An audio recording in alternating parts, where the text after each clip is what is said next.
Okay, hello internet people. Welcome to the artist journey. Yay! Uh, actually, yeah. Well, right now I don't think anyone can see us at the moment, but just want to let you guys know before we start that if you check over here, blah blah. We have I've been trying to make a website basically. It's not just make it simple. So I just have Facebook here. I have Tumblr and our YouTube channels over here, Instagram, whatnot, and Twitter. So you guys can just follow us at artistjourney.org and check it out. And besides from that, yeah, we're gonna start the show. Yay!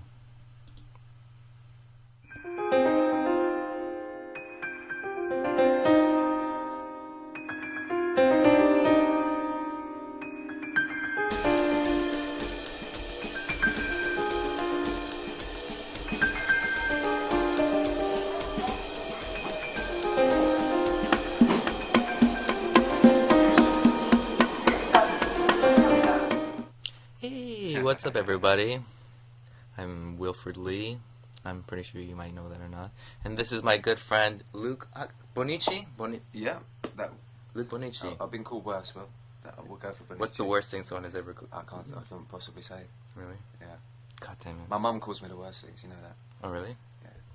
She calls me by my full name. Your full name? When I'm really bad. When you're really bad, that's Yeah. your full name? Yeah, My dad used to call me a piece of crap. oh, nice. That's just my middle name. Oh, right. No, I'm just joking. Hello, internet people. Hello, internet people. I should be doing this, right? Humans and robots. Yeah. That's it. Luke Bonici, everyone. This is one cool dude. You know what? I'm actually good that you're actually feeling better now. Because last time we talked, remember, you were right. You were like pretty sick. I was a cripple. What happened? Yeah, classified a cripple for a few months. Yeah. Classified, literally? Yeah. Yeah, I think so. Yeah, Oh my I God. didn't get one of the disabled badges. That's what I really wanted, so I could just Oh. park anywhere. Yeah. But I didn't get that. But yeah, I was in the gym and trying to squat. You know that one? Really? Yeah. Just like a bad, like. Yeah, I'd like to say it was a lot of weight, but it wasn't. No, but you'd be surprised how common that is too. Yeah. Yeah, a lot. In people do. over 50. But you got to remember. No, man, like. I haven't hit 30 yet. Like everyone's into CrossFit and stuff, and everyone like I started researching more and more about working out. I'm like, oh yeah, it's all about squatting.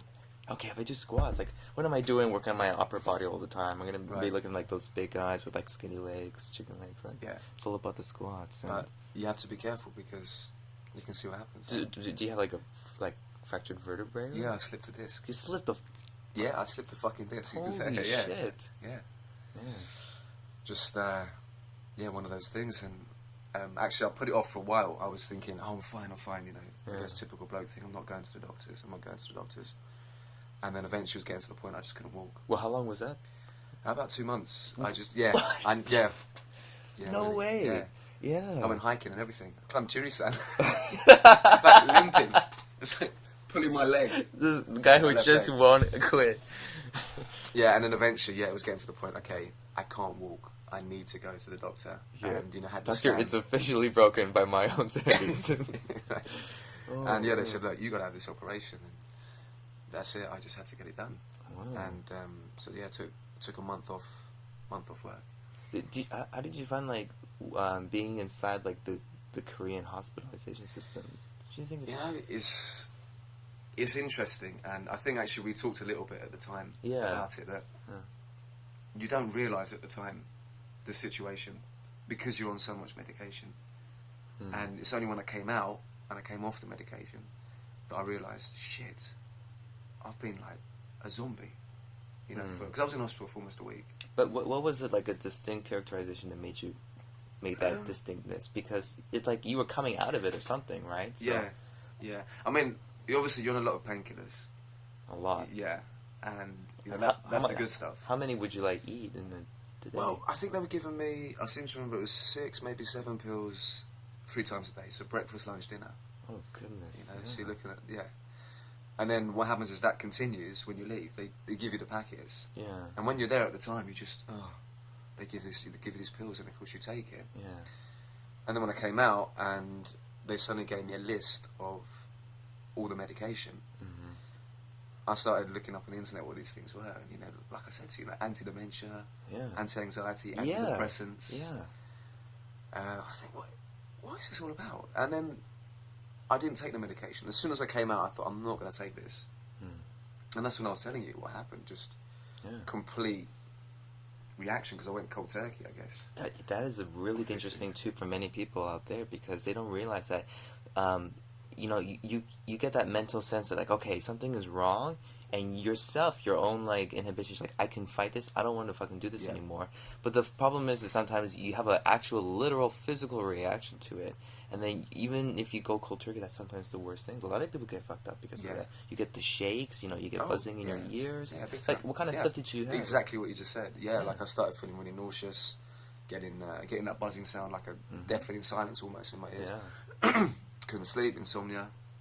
So the doctor gave me sleeping pills. Of course, just take sleeping pills, fine. Just what you'd expect, I guess, coming off something a bit harder than the medication you're prescribed to get over the surgery. But that's, my junkie days are over now. But I just think that was like a really interesting thing, because like you, I guess, in a way had like a direct experience of like having like these types of medications and how powerful it is. And like that's like a huge issue now, with like everywhere, like especially in the States and stuff, Florida. Like it's not even bad souls; just people are on like Ludes and like Xanax and shit. It's crazy. Like that. I mean, one of the like I said to you, I started googling the drugs, and one of them, it was the antidepressant. I could see the stats came up for the number of Americans prescribed the drug last year. 37 million people. Yeah. That's over 10% of the population. That's the population of Canada. Right. It's like, what if Canada was all like every single person? Well, like, I've heard they are, actually. Yeah, and that's why they don't like expand, you know, like it's too cold out there. So people, be careful. Really be careful on the drugs. You know, and you've got to think about it this way. In hospital, you're in there. You never see anybody running around the halls, do you, in the hospital? No one's running down the alleys and screaming and shouting, like, get me out of there. Everyone's nice and calm, and they're walking around nice and slow, like a zombie. Everyone's pacified. You know, and the fact is, you come out of hospital, and you're supposed to continue in that vein. And yet some people are living their everyday life like this. You know, and that could be the real zombie apocalypse itself. Yeah, it's the Walking Dead, isn't it? Yeah, it like already is. Like a bunch of people begin to hallucinate and all that stuff, and it's so much more powerful, and it just shows like the whole mismatch of like of putting our focuses on things like this. Where you ever hear like, I forget the guy's name, but it was something like Dr. Feelgood. Dr. Feelgood. He was like the first doctor to like be like a personal doctor to a lot of people like JFK, Marilyn Monroe, Elvis Presley, and he used to give them like special like cocktail uppers. Things. Yeah, and he just always used to make these different combinations and stuff. And he's the person who got like Marilyn Monroe hooked into like prescribed meds, and into like JFK, into like Elvis Presley, a lot of those people, because of this one guy. He like introduced that kind of like, you know, morphine and like the mixture of things for. And then they used to say like these are like antibiotics. Because like there's some vitamin C and some other fucked up shit like that. Dr. Feelgood. Yeah. That'd be crazy. But okay, guys, on a better note. Yeah, we're fit, we're healthy, we're fine. Yeah. You seem to be recovered pretty good now, right? Yeah, I mean, I think so. Yeah. Back to abnormality, you know, as I was before. But like, are you doing squats and stuff again now? No, the squatting days are over. Completely over. Well, you know. We should do some jiu-jitsu, right? Jiu-jitsu is okay? Yeah, I should be doing, you know. Come down, let's do some jiu-jitsu. When in Korea, I should be doing the taekwondo or jiu-jitsu or something. Have you ever done that stuff before? I've tried.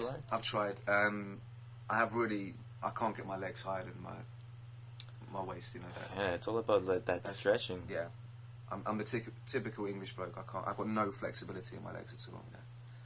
Honestly, you ask me to touch my toes and that's a stretch. Excuse the pun. Do you have any sensations in your toes right now? Is there any feeling? No. No. Is that a problem? Can't touch my toes. Can't feel them either. But it was a heavy night last night, so. Yeah, really. You put it down to the soju. I normally just chalk it up to the soju every time. Are you more of a like fan of soju or makgeolli? Like, what's your? Yeah, I'm trying not to be a fan of any alcoholic drink, really. Yeah. I think you got problems when you're a real fan. That's one step short of an alcoholic. But they're like your best friends, like. Yeah, I mean the lesser of two evils. You know, Daniels. You got to go for makgeolli. Every time. Okay. That's the one. And actually, in moderation, as my Korean Ajashi friends keep telling me, in moderation is healthy. And that's why you have like those statistics, like Koreans are like the most alcoholic people in the entire world. Yeah, but that's the soju, you see. That's the stuff that gives you stomach cancer. Oh, Mackley, come on. But that's got the probiotics in it. That's the good stuff. Yeah. It's milky, it's cream, it's good. But it's just people drinking on a more regular basis, right? I don't know. Jesus did say 1 glass of wine a day is pretty good, right? So. Right.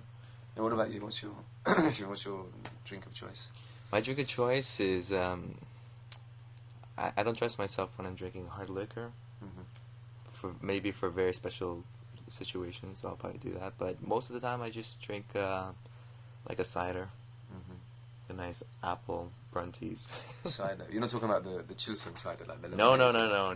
You mean proper cider? Proper cider. Nice. Like I've gotten into like good food, like when you go to Itaewon, because there's so much variety now, right? Like you go to a lot of different places, and apple cider is like that's one of the best things I got first introduced. That's like really popular back home, isn't Apple it? Mackley. You got to try that. Apple Mackley. They have it. That's it. Everything. Oh really? Peanut Mackley. Even the orange. Apple Mackley. The orange Mackley from JJ that's the best stuff. You know, there is actually a place in Hongdae that is a makgeolli. It's like kind of like a tea house, but it only serves makgeolli, and they have like 20 or 30 different variations of it. And you just go there and you just drink it like no food at all. I need to go there. Yeah. You need to give me that address. Yeah, makgeolli's great, man. Yeah. I love it because we're drinking water, by the way. Yeah, this is brought to you by water. H2O. Yeah. Goddamn. Moving on, you know. Excuse me. How long have you been in Korea for now? Too long, I'd say. No, I think in Too long? total almost 4 years. Yeah, 3 years in one stint, but I was here for a year. I did 1 year living in Incheon. Then I went back to the UK for 6 months and came back 3 years ago, and I haven't left since. What was your experience like when you first came back home? Like, did you have any type of reverse culture shock or anything? Yeah, you say reverse culture shock, totally. Yeah. Yeah. In what way for you? I think maybe in some respects, sort of family and friends aside, I had this vision of England, sort of looking through rose-tinted glasses of what it used to be like, and going back was just a massive disappointment. Really? Yeah. England and in terms of what, like, just like what people are doing, the environment, or like things to do, like. Yeah, and I think that, I mean, coming here just completely blew my mind. The first year I was here, I mean, it's funny because I remember walking down the street. It's actually a really nondescript street in Korea, kind of like what's outside your house right here, you know? Yeah. Just like your average street. Yeah. And I remember my first day in Korea, just walking down the road and just like stopping every 2 seconds, like, look at that! Oh my god, look at that! Look at that neon light! And just in the daytime as well, oh my goodness, everything just blew me away.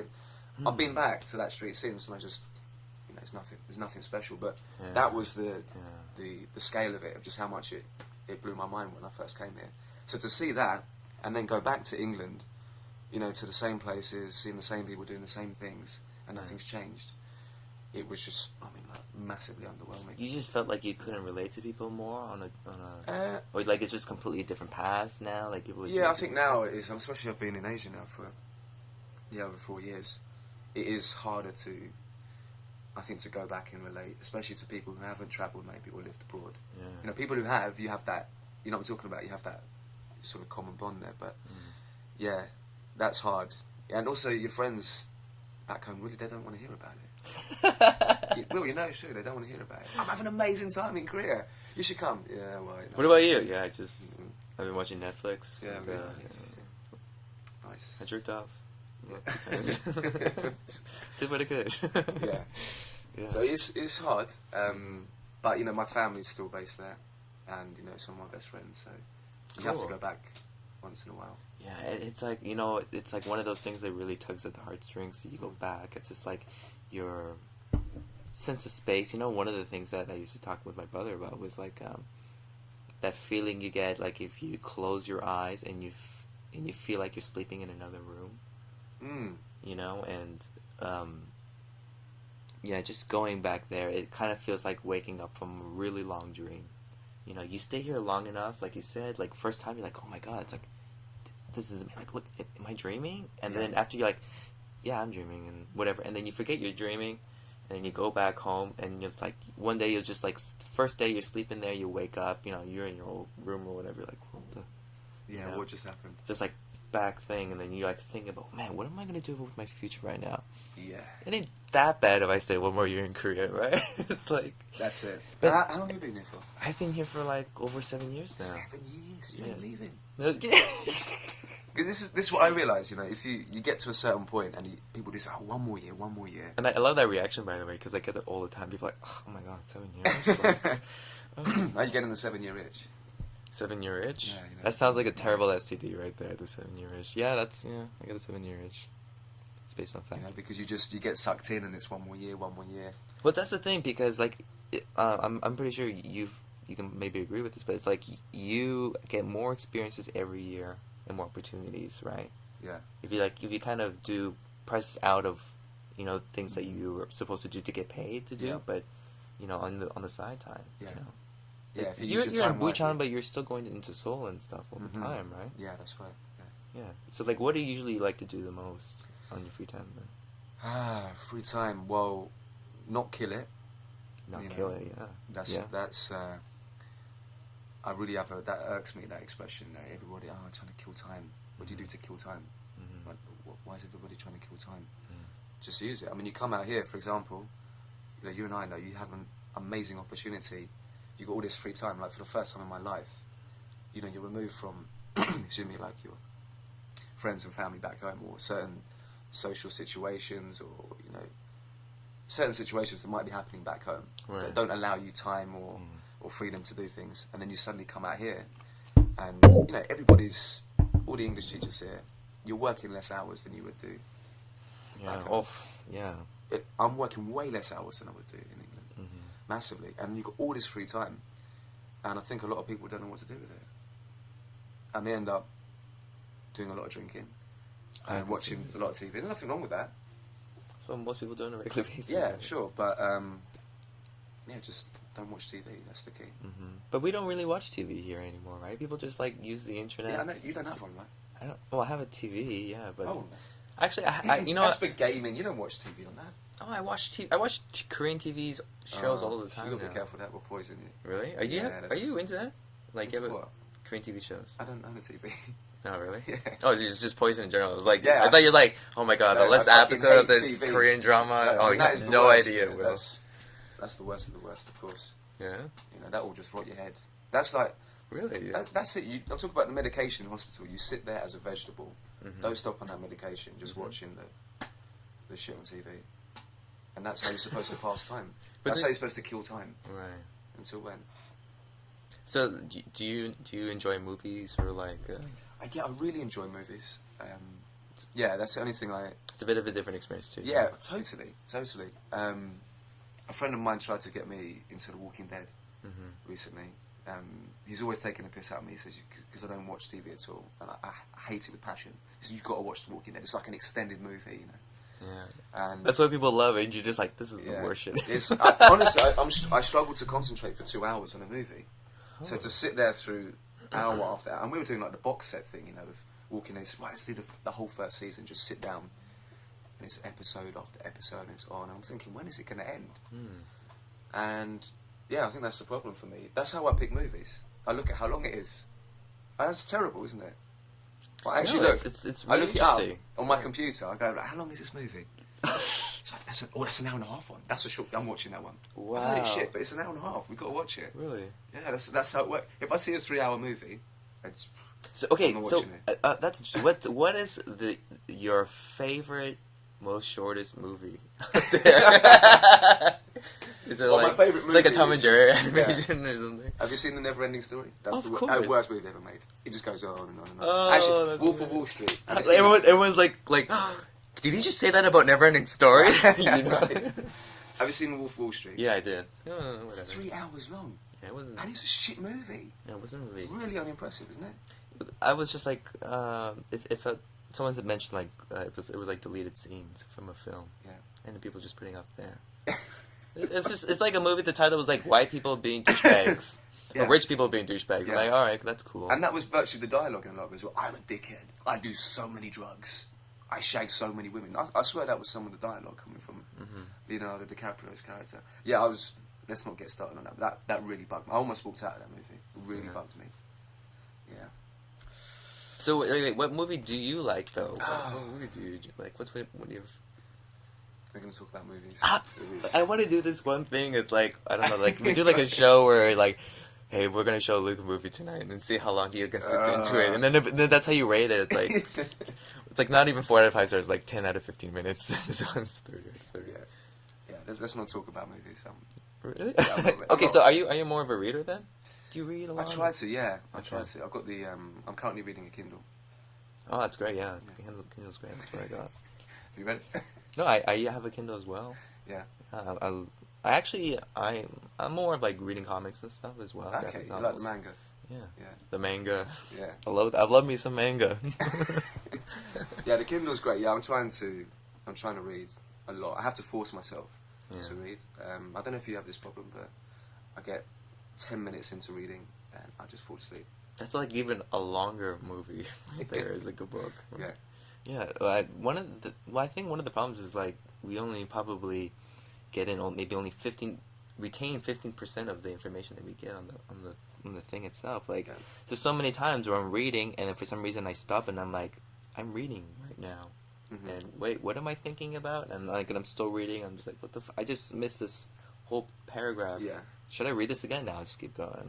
You're right. You have to reread stuff. It's really tough to concentrate on that stuff. You know what was really interesting, like back in medieval times, was like, was it Saint Augustine? He was, people used to like rever or like, oh my god, this guy has a very special ability because people would have books or letters and stuff, then they would show it in front of his face and he would look at it and then he would tell them what it is without speaking out loud or reading out loud. Really? And that was like a very rare thing for people at the time to read mentally inside your mind. Wow. So for him to just like look at a piece of page and just like analyze it and just explain, but just like, whoa. That's quality. St. Augustine, one of my favourite quotes. Yeah. You heard it? Life is a book, and those who do not travel read only one page. Read only one page. From St. Augustine. Yeah, that's great. That's one of my favourite quotes. That's I love that one. Yeah, it's a great quote. Easy to remember as well. Mine is just Bruce Lee. Be like water. Okay, equally profound. Yeah. H2O, bro. Yeah. Hey, let's cheers that. That's like a... Did you give a nod to the sponsor today? H2O? H2O. Yeah. Is it Samdasu? Which one is it? Oh, I have no idea. No. Are we drinking the good stuff? Yeah, the good tap water. Oh, it's good stuff.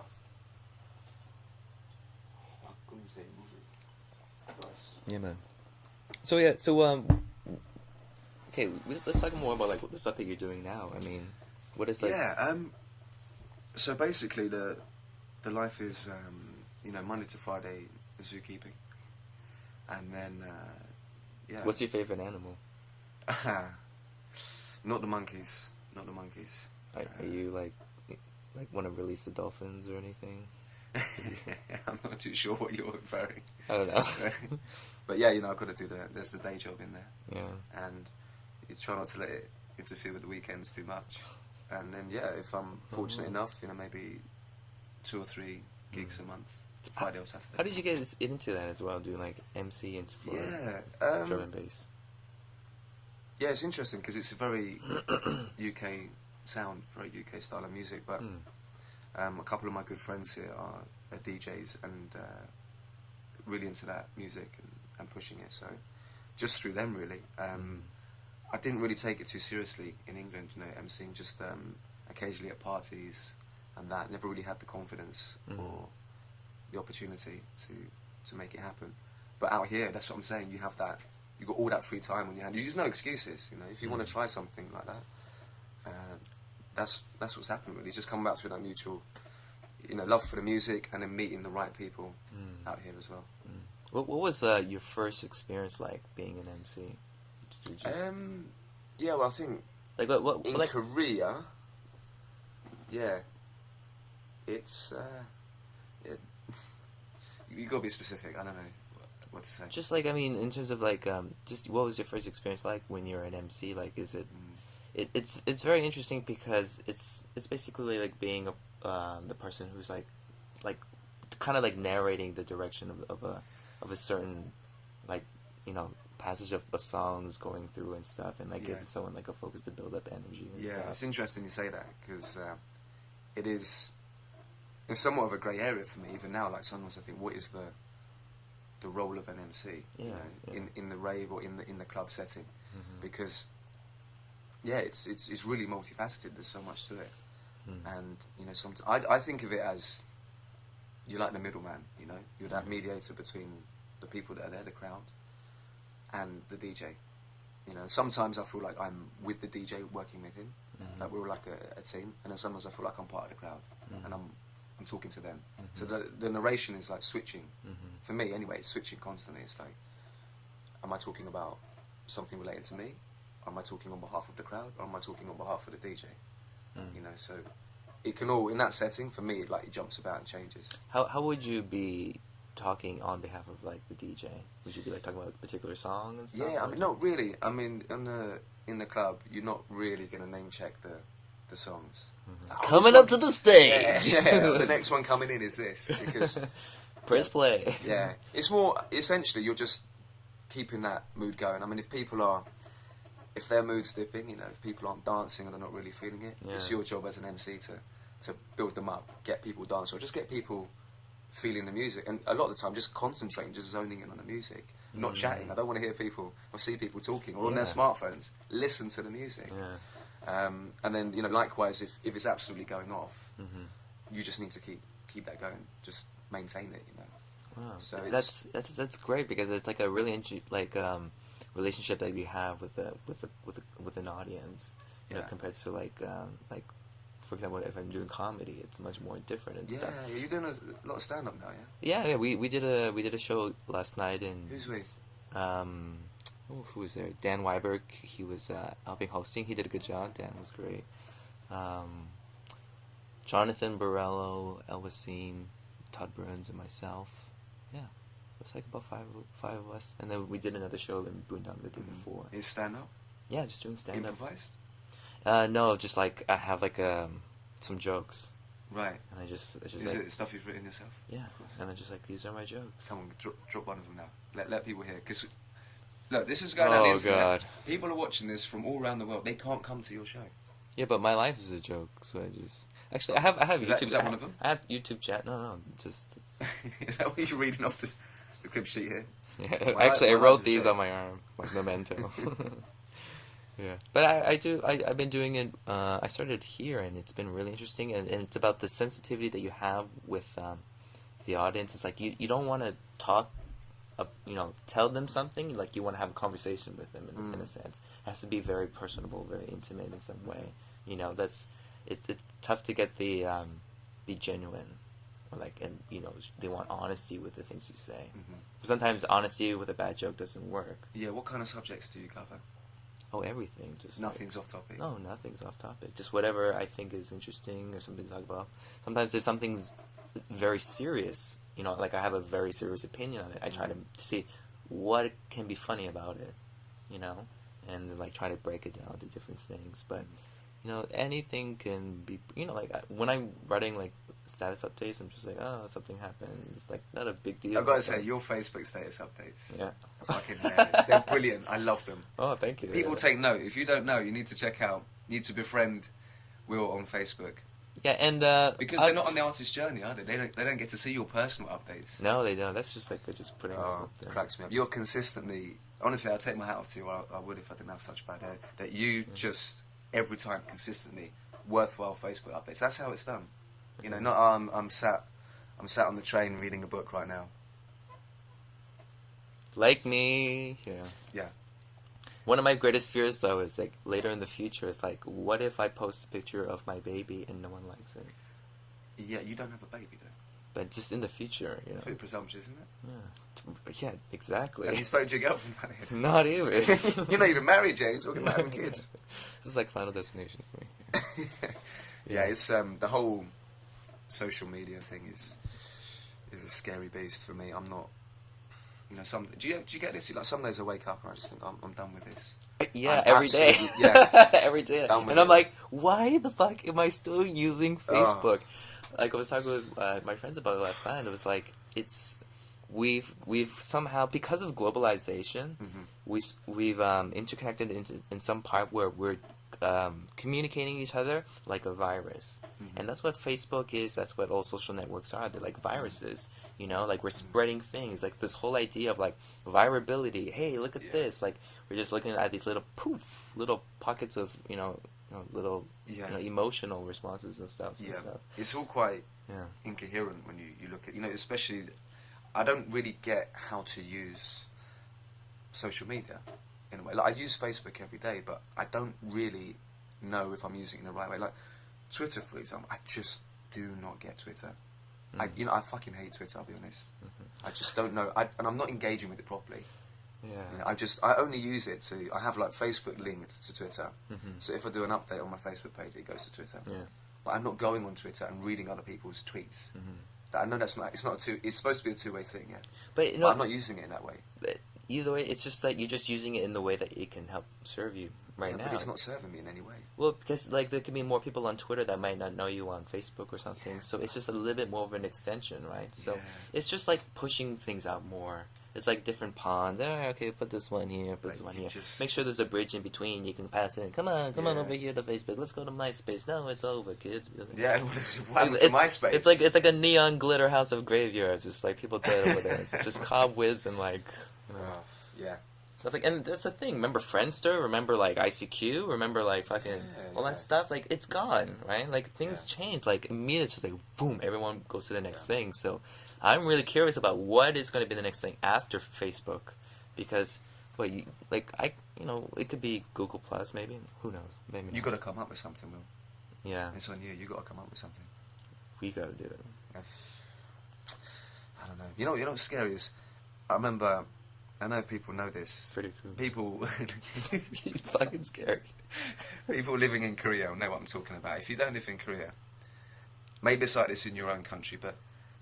When you get on the Seoul subway, okay, it's like no other subway I've seen in Asia, or certainly in London, like the Underground, where you have people absolutely absorbed in their smartphone. Yeah. This is a particularly dumb smartphone right here. It's badass. It's shit. But you know what I'm talking about? It's this the whole way. And I remember when I came here, 3 or 4 years ago, I'm thinking, I was taking a lot of photographs at the time, and being on the subway, and I thought, wow, it'd be a really cool picture.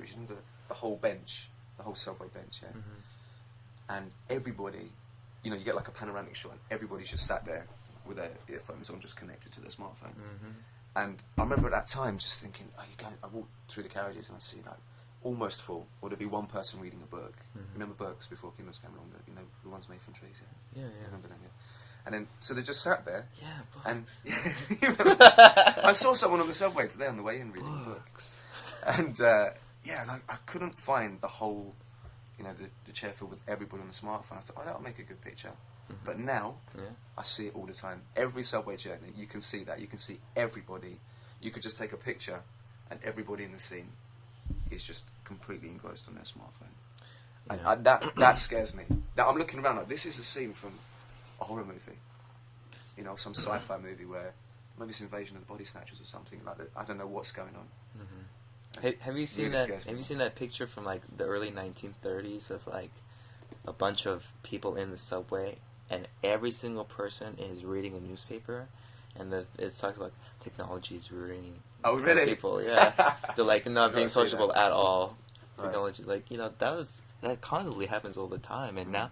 But the thing is, like, we're all together alone, and we're ignoring each other to talk to other people who are ignoring us sometimes. Yeah. And just to get more attention for some reason. It's like, like we were mentioning before about Facebook.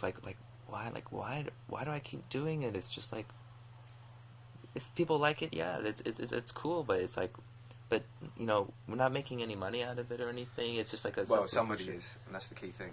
Yeah, and the thing is like it's structured now in a way that it's not. It was about being friends together, but it's structured now in a way that all we're doing is we're being our own advertisements. Like you're advertising a certain thing for that, like that, and they make like an algorithm, and they try to put things towards your own like belief systems, your own ideologies, and you're comfortable in that space sometimes. Yeah. Do you trust it? Do you trust the system? Do you trust Facebook? No, but I try to be as transparent as I can. Yeah. It's tough, but it is tough. Have you noticed this one on Facebook? Maybe it's just me.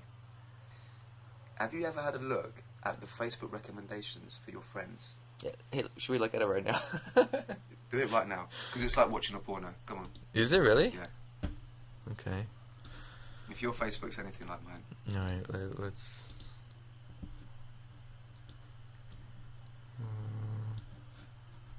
Let's do that.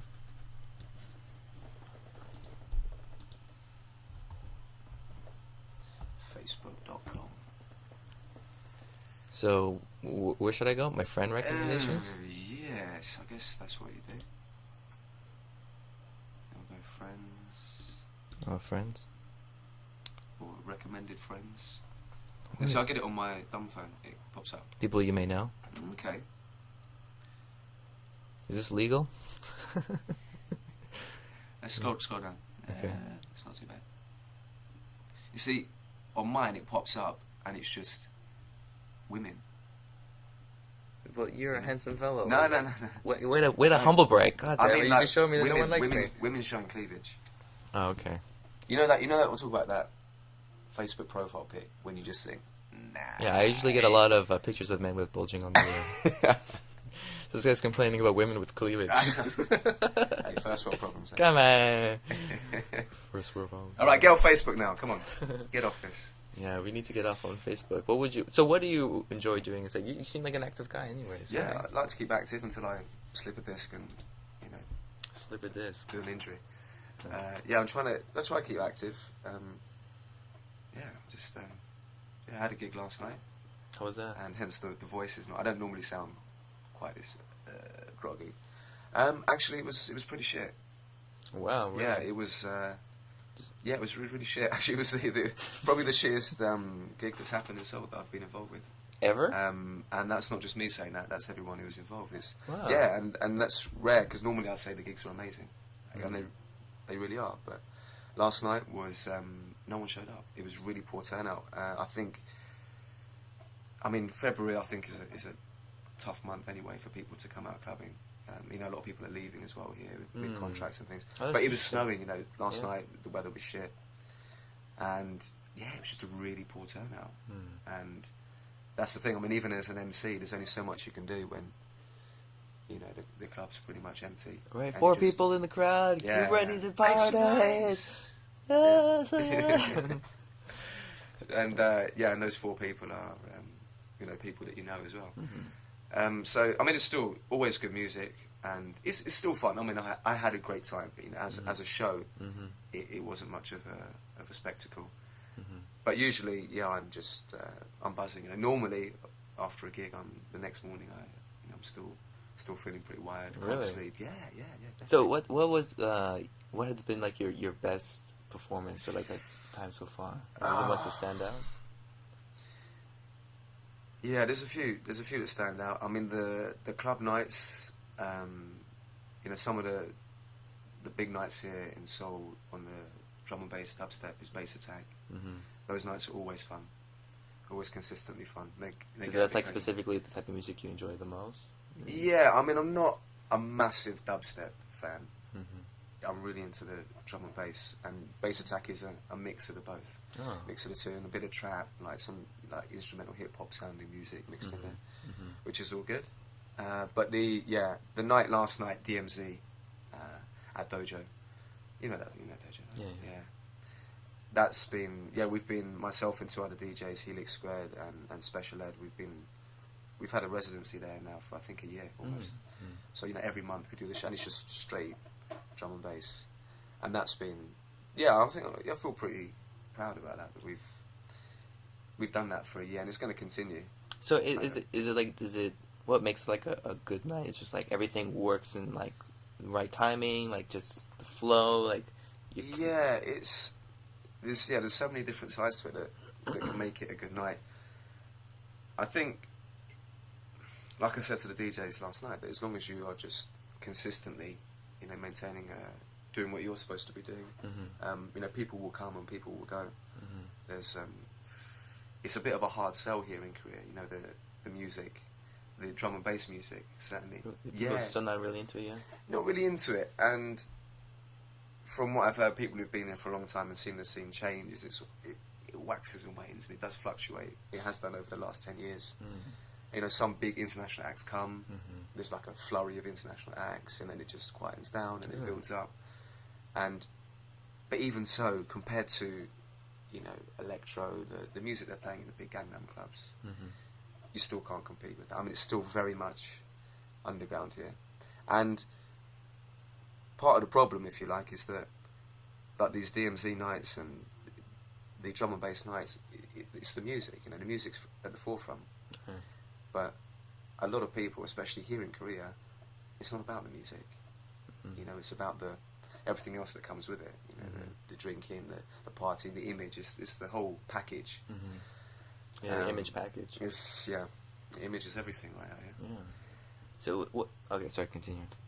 No, I mean that's it. It's a hard sell, and we've had some great nights. We've had some, you know, where the clubs have been packed, but just very inconsistent. I think you're talking about the highlights. I think the festivals that I've been fortunate enough to be involved with. Yeah, like how many people? Like, yeah, I mean that's just, you got hundreds of people there, and you know, it's outdoors and huge sound. Obviously, it's a global gathering, and World DJ Fest definitely.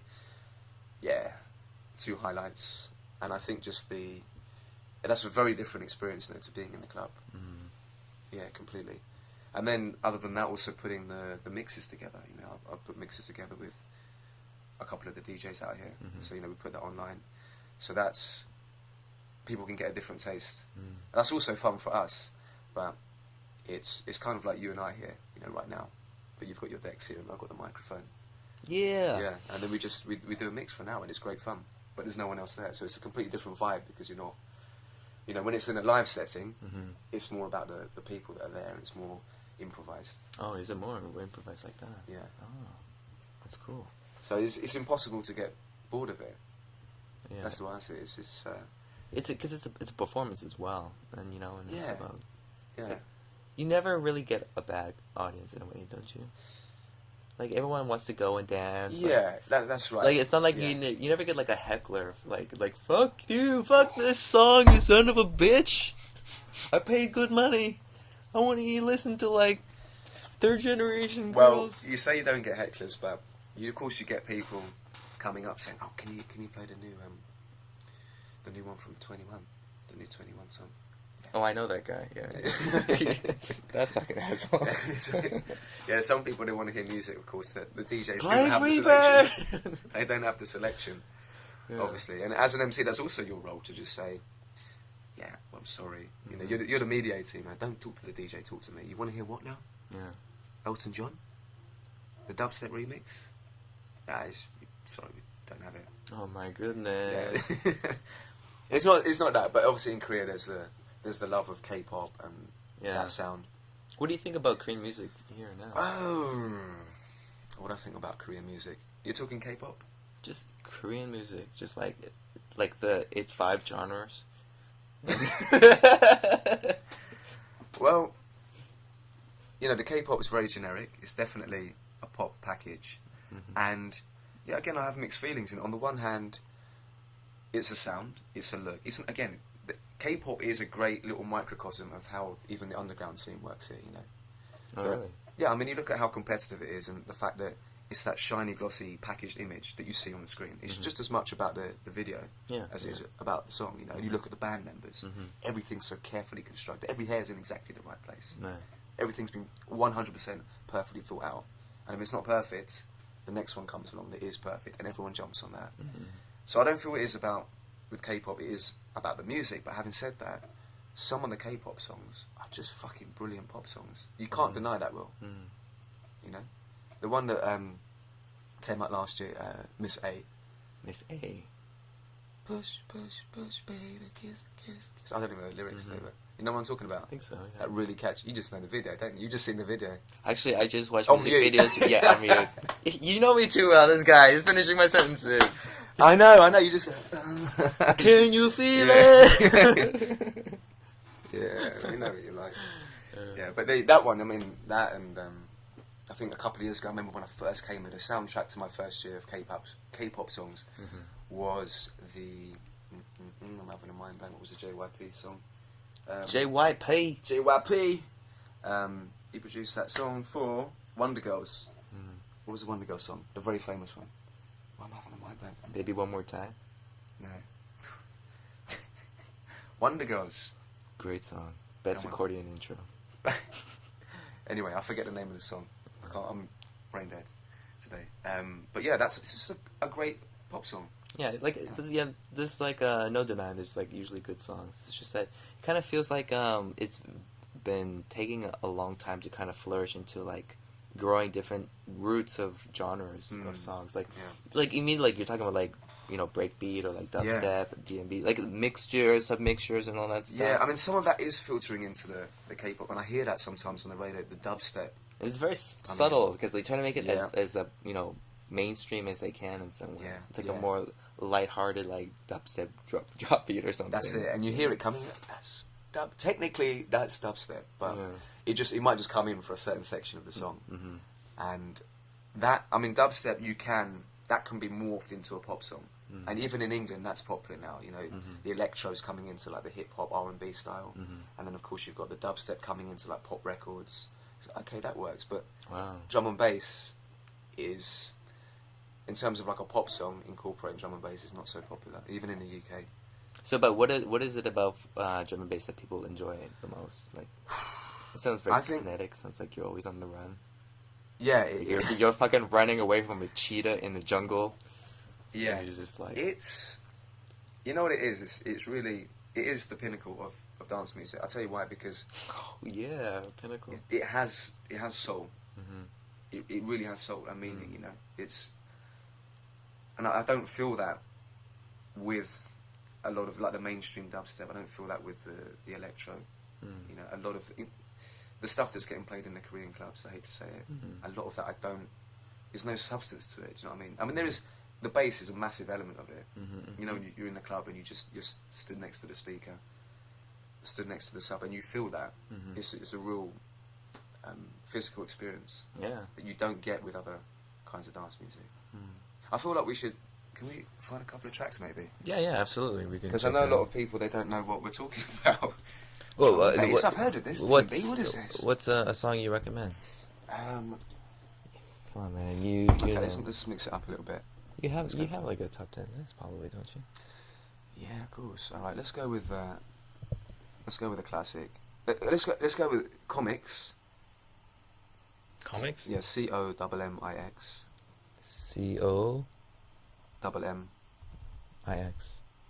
Yeah, Be True. That one. Be True. This is one of my favourites. Maybe click on this one. Alright, let me just do that for a sec. This one here?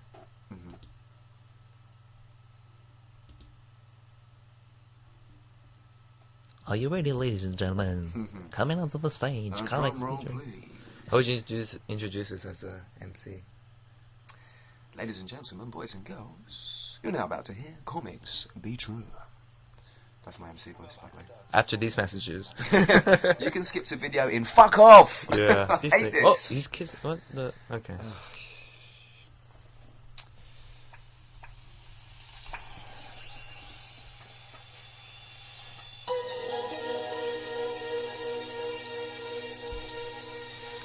So Comics is like the most popular. No, not so much that. It's just this particular song. It's definitely one of the classics. Is it? Wow. Yeah. I mean, this song came out a long time ago. I'm gonna go out on a limb and say like 7-8 years ago. And even today, in England, if you go to a party, you'll hear this. DJs still drop this. Wow. So you're it's a long intro on this. It's great. We can just keep talking over this. Oh yeah, definitely. That's great. But it's like its rhythm is much more different too, because it's like fast and slow at the same time. Yeah. You know, like things are hovering over like nice rhythmic beats. Yeah. There's a lot to it. You know, that's why I struggle to understand how people don't get the music, because there's so many elements to it that you can find some enjoyment in it. You know?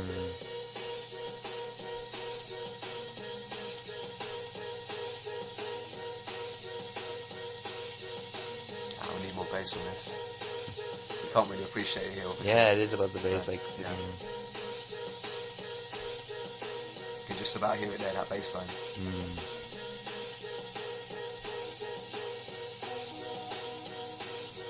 So you must know also like a lot about the history of like how this all formed out. Well, yeah, I mean, I was actually too young when it first sort of developed. You know, came out. I would have been like 5 or 6. You know, so I wasn't really, yeah, and that was really underground then, yeah.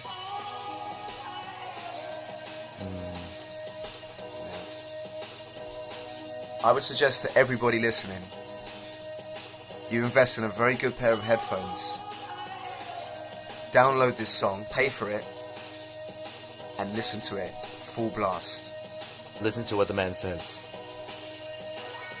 Or alternatively, go to the club nearest you and listen to this. Continue the club. Speaking of that, like you have some other stuff you're gonna do soon, right? Yeah. Okay, I think we get. That's a good example. Maybe we can play something else in a minute. Yeah, for sure. That's a cool song, man. But you know, there's that misconception I think where people think, oh, drum and bass is just pure dance music.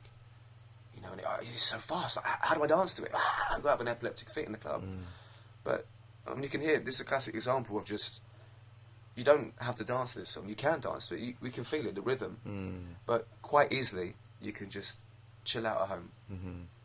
Like I say, put a good pair of headphones on, just lie back on your bed and listen to that. Yeah. It could also be played in a lounge as well, right? Yeah. Speaking of which, let's go to another classic of the genre. Oh, this is great. Yeah, this is great fun for me. This is the best way to spend my Sunday, really. Cool. Yeah. I should save these. Okay, we're gonna go LTJ. LTJ. Yeah. Oh. Bukum. Yeah, Horizons. Let's do Horizons. LTJ. Yeah. Look at that, 1995. This one here? It's the full. Yeah, this is full. Again, nice long intro, we can just keep talking. Oh, it's right there. I mean, you talk about cinematic music, you know? For me, it doesn't get much better than this. This is... What makes the best elements of a great drum and bass song? Well, I don't know if we talked about this before, but I think you know, drum and bass, there's lots of different subgenres within it. Okay, so depending on what subgenre of drum and bass will depend on what really makes that tune great. You know, it could be, I mean, essentially the bass line is probably the most important thing in the tune, particularly in a live setting. Yeah. You know. And it's the bass line. I'm not a drum and bass producer, but I know as much that when it comes to producing electronic music, drum and bass producers are at the top of their game. You can't blag this. You know, you could maybe, if you're getting into production, the hardest thing for you to do is to make a top level drum and bass track. You know, you can maybe get in there with something a bit cheesy, a bit lighter, maybe a K-pop song. Yeah. But yeah, this stuff is deep.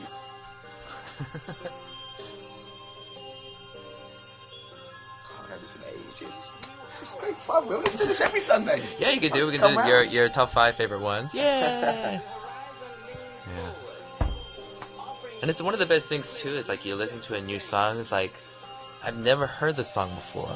You know what I mean? And like this, if it's like one of your favorite songs, you've probably heard it like hundreds of times. Yeah. So like it's like that's what I love the best about it. It's like you like listen to like a brand new song, a brand new idea about drum and bass. You know, like yeah. It's very atmospheric, isn't it? It is, yeah.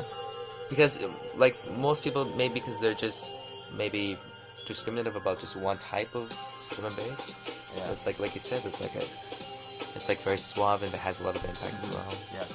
And you said before about lounge music. Yeah. Very much so. I mean, LTJ Bukum, he does those nights. He has done those nights where it's not about, you know, going off your tits crazy. Yeah. You can chill out, have a drink, sit down, enjoy the music. Yeah.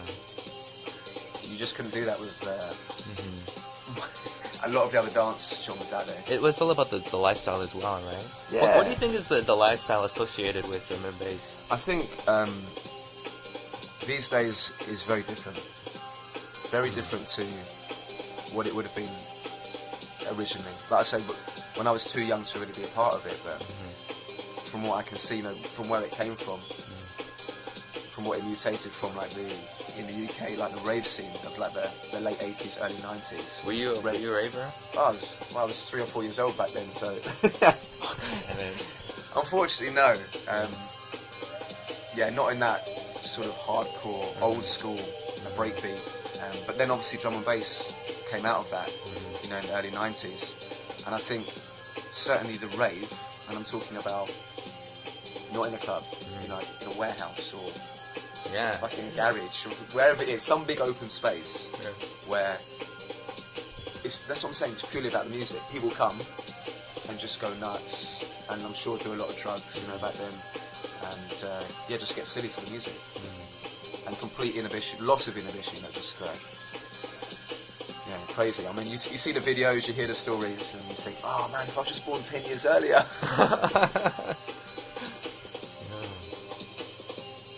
Alright, cool. That's a cool song. Thank you. LTJ Bootcamp Horizons.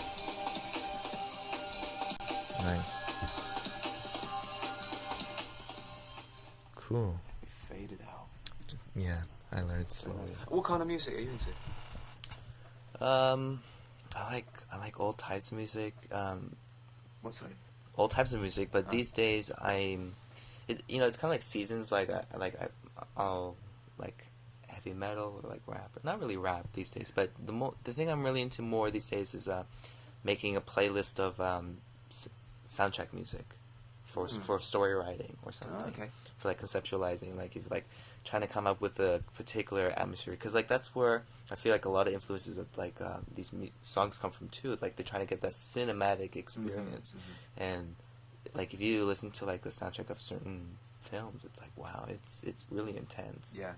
And then you can feel like a deeper like narrative, and I like when just like listening to a song like that, you have it starts resonating an image, you know, that's the craziest thing, and it's like whatever image I'm thinking of, it could be different from what you're thinking as well, but it's still inspired by that same thing. It's like wow, people like having this personal, you know, thing they're looking at right at the moment. It's very personal. That's the crazy thing. You think about that concept. That's why it's so intimate, you know, especially when you see like your favorite band live. Yes. You know, and you're like, oh my god, everything I was believing came into manifestation. But it's crazy. You can be in a club, you know, nightclub, surrounded by people, all listening to the same music, but all having a completely different experience from it. You know, all there with your eyes closed, having your own little visions. Yeah. But that's what people do every day in the subway too, right? Yeah. And it's not like it's a bad influence. Music is just about technology. Like don't want to go back there, but it's, you know, that's just what happens. You know, like that's the best thing about music as well. Like it just like takes you to another place, and like it really like helps with like creativity and like opening things. Massively. I mean, I think, and that's if I had to say about drum and bass in a nutshell, would be it is a drug. Yeah. And it's the only drug I know that is legal and completely free. Yeah, that's. I mean, obviously you've got to pay for the music, but I mean, if you come to a club night that's free entry for whatever reason, you know, you get in there and you can't get that high. You can't get that high legally. No, you can. That cheaply. DMT. I'll just show you this one song. Have you seen this movie? Shame. No. For story of my life. Yeah, for people who don't know, I know this dude. Michael Fassbender. But Michael Fassbender. Michael Fassbender. Yeah. His name has to be said that way.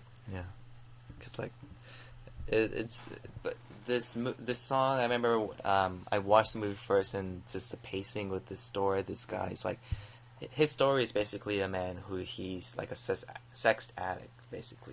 Right, like he's just constantly having sex, just wants to meet girls online and stuff like that, and it just shows his struggle. And this song is like really powerful for that thing. Like I could feel like the impending like doom of his like horniness or something. It's just like this guy has like you just issues. Say the impending doom of his horniness, because like this horniness is what gets him in trouble, right? He's like, I'm a really dangerous boner right now, and I don't know what to do. I'm on the cusp of my impending doom of horniness. Yeah, but I just love the build of the song and stuff, and when I think about this, like people do that a lot of time when you're doing writing, when you're doing drawing, you get these songs, and if I want to do like a fantasy concept design, you know, like a specific like that this moment happened, blah blah blah. You know, you can start getting this momentum of writing a rhythm or something, you know. And that's what I usually like to do. I get like the soundtrack, or you ever seen the movie? How long is it? Well, it's a movie called Perfume. It's a story about a boy who was born like in medieval times, like, and he had the most sensitive sense of smell ever. Right. And he was not biased towards anything. Like, he would love the smell of a microphone, he liked the smell of water, the smell of sand. Like, he just wanted to collect all the smells. And then later on, he became like a serial killer. Right. Like, and is it a good film? It's a great film. It's by Tom Tykwer. This guy, he's a great director, and it's pretty wild, and that the music in there is great as well. So, like, music is like, that's the best thing about music. Like, it really takes you somewhere really fast, and there's like a beginning, middle, and end. You know, and sometimes like you hear a song, you don't want it to end. You're like, oh fuck, you know. Yeah, this is really dramatic. Yeah, it's really dramatic. I can really feel the impending doom of his horniness. Yeah.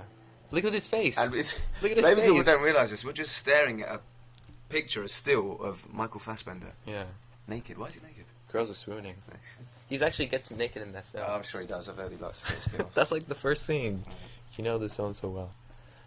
But actually, that one's not that great. Have you? I mean, what do you get up to at the weekends? I know you're. I mean, everybody knows you're very much consumed by your artwork. Do you, like in the evening when the sun goes down, do you like to go out and party? Not really. It's not that I don't. I mean, although like I watch TV and stuff sometimes, like I just feel like, man, there's things I really want to do. Like I gotta finish. I have so many projects that I've been working on, and I never finish, and that's like one of the things that always gets to me. And to me, that's one of the things I realized. Like, it doesn't matter if I stay here, like, for 7 years or something. It's like, I'm not trying to run away from anything. I'm just going where opportunity lies, right? Yes. And then basically, if I do stay here and it's helping me with like my personal projects or goals, then might as well do that. The biggest fear for everybody is like they come here to Korea or like another place and they want to get experience, but they're like, is this enough for me to go back? Like, can I just live a good life back where I am? and it's possible. Like, why would you be worried about the place you were born in? You know, like, think about the first time you came to Korea and how worried you were about everything at a foreign place. And then, like we said, the familiarity comes out.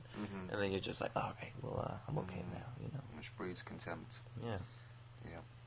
Yeah, I feel that. Start that second page of that travel book, you know, in your life. Yeah, it's time to... Yeah, well, I'm leaving, actually. Yeah. I'm leaving Korea. Like, most definitely, 100%? 100%, yeah, like T-minus 1 month. T-minus 1 month. So what are your plans after? What are you looking for? Plan is next adventure. Next adventure? Next adventure. I think head back to England. Yeah, maybe 4 to 6 months. You know, just long enough to get thoroughly sick of it again. And then... Yeah, I'd really like to move to Japan, Tokyo. Really? If possible. Why in Japan? Get radioactive. You want to be a superhero? I want to get. You know it. Yeah. Exactly. Radioactive, man. Every Korean person you say, I'm going to move to Japan. No, you can't go to Japan. Yeah. You know, you're going to get radioactive. Yeah. And that's the plan. That's why I'm going. We've all seen the Fantastic Four. We know how this works. Radioactive man and all that. Yeah, absolutely. You know, so I'm willing to take that risk and see if I develop some superhuman power. I actually agree with you. Like, I would love to go to Japan before it gets worse, because I mean, it's such a unique culture for us as you know, coming out of Korea. You know, because Korea they have their own biases towards it with, like, you know, good reason and stuff based on the war and stuff. But for us, you know, like, I guess even in Canada, like, the first thing that we think about Asia sometimes is, like, in terms of entertainment, it's like anime or manga or stuff like that. Like, Japan, you know, in terms of their storytelling is on a completely different level. It's like they get so perverted that it really, I think it literally expands their creativity into to just think about the most ridiculous things, you know. Yeah. And it's one of the weirdest places because like that's maybe like the highest percentage of people in the world who aren't married anymore. Like they're just not getting married. Yeah, there's a lot of very interesting things going on in Japan, and I won't lie, I'm going there for the culture and for the music scene. Yeah. Oh, really? Yeah. What's the music scene like there, you think? Well, I have been to Japan, but I haven't been to Tokyo yet. But from what I hear, Tokyo and Osaka actually are amazing. The nightlife is amazing, especially for, you know, the drum and bass. Really? They have a big scene there, yeah. So you went there before, and you went to like a drum and bass event? No, I've only been to Fukuoka. Okay. Yeah. But yeah, yet to go there. But just all the stories I hear and... like what? Yeah. Yeah, you know, I mean, let's keep it clean. But yeah, I've seen a little glimpse of Japan. Just enough to know, yeah, I'd fucking love to live there. Yeah, really. And yeah, by all accounts, Tokyo, yeah, it could be good fun. But get this, right? Okay. Here's the only caveat, the only thing that's putting me off, is they actually employ a no dancing policy at a lot of nightclubs. So how does that work then? No dancing. They have signs on the door saying no dancing. Oh, really? Yeah, can you believe that? But what happens if you dance? I think you probably get kicked out. Oh, fuck, that's crazy. Yeah. Politely. I've heard the... I just want to dance! Yeah. Like, dragging you away. Well, I've heard the reason is that a lot of the guys, when they're dancing, it's really aggressive. Their style of dancing is really good. Like, they're accosting... Yeah, like, they're accosting women. Well, that's how it's viewed.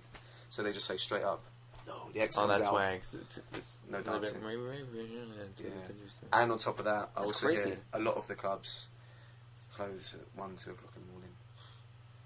Yeah, that's kind of like back home. Yeah, but the thing is, I was just talking to somebody about this recently, that, you know, really, if you enjoy clubbing and going out, and if you're going to move to Asia, Korea, Seoul should be the last place you come to, because it's the creme de la creme of going out.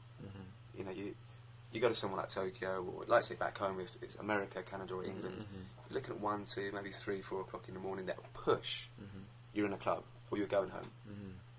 I mean, where else in the world can you party till 6, 7 o'clock in the morning, and then go and get breakfast, go and get galbi for breakfast, and then go to a Hof and carry on drinking till 9, 10 o'clock in the morning, if you want to? It's crazy. Yeah, it's wild, and so the only way from here is down. And once again, Korea, congratulations on being the most drunk people in the world. How many times do you say that on the podcast? Like every podcast? Yeah. Hey, I'm proud, alright? I'm proud of where I'm from. Oh, yeah, it's fun, and I'm going to miss living here, totally. Yeah. And so, what are your... So you want to definitely go to Tokyo there, and like, how would you be able to survive in terms of like job? And stuff? I think I would still do the old zookeeping, you know, Monday to Friday, and MC at the weekend. Try and replicate this lifestyle in Japan, if possible. So it's all about like lifestyle most of the time, right? Like trying to find... Yeah, that's right. Yeah. That's the most important thing. Yep. Cool. Man, Luke.